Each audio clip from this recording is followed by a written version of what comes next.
we should have strict anti-money laundering and Bank Secrecy Act compliance by people who. There was a recent Wall Street Journal article that concerned many of us. I've got a background in Department of Defense, and as do many of the people that you serve alongside. And national security is always on the top of our minds. This Wall Street Journal article alleged that crypto was used quite a bit in financing the Hamas terrorist organization.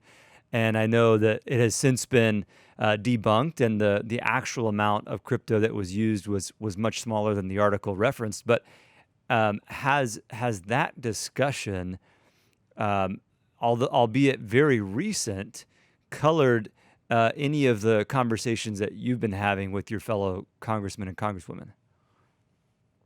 Well, it's an important topic. And just using open source reporting like the Wall Street Journal and the corrected Wall Street Journal on that particular topic, there's no doubt that anti-money laundering and Bank Secrecy Act considerations around the use of crypto requires a lot more education in the House and Senate and careful consideration. And yeah, it is coloring the debate, though. You'd be correct in asking the question like that, and particularly in the Senate.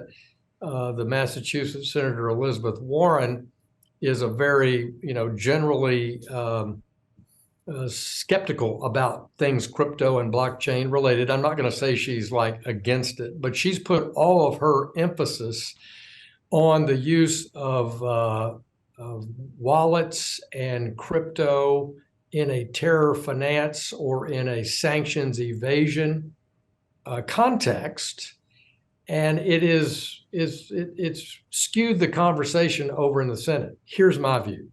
Of course, we should have strict anti-money laundering and Bank Secrecy Act compliance by people who are engaged in the financial services business and engaged in payments. That is the U.S. law. We can't step around that.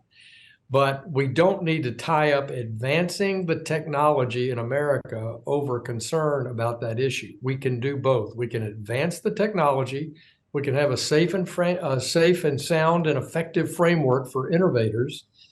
And we can deal realistically with concerns about the use of cryptocurrencies by illicit actors. And how do I know this? Because we do it with cash. The number one illicit source of activity by terrorists are $100 bills printed by the United States and distributed around the world, or by the Hawala system, or many other techniques. So we shouldn't let our concerns over that one topic derail our ability to have the right regulatory frame. Hey, it's Amy.